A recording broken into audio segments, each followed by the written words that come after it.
ይሄን ብዬ በቃላት የማልገልጽ ነገር እንዴት ልበልሽ በቃላት ብቻ አይገለጽም ብዙ ነገር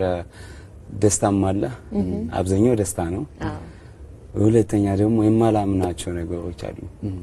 የዛን ቀን እኔ ነኝ እንደ ያልኩበት ነገርም አለ በጣም እስካሁንም ደግሞ እንደለም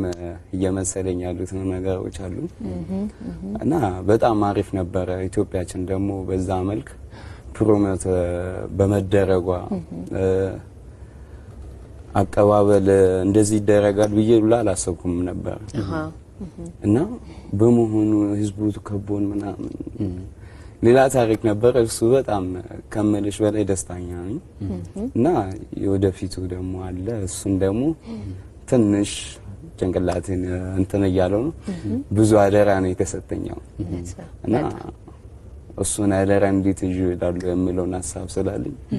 ደስታም አለ ኃላፊነትን ደግሞ እንዴት እንትን ነገራችን ላይ እሱ ነገሮች አሉ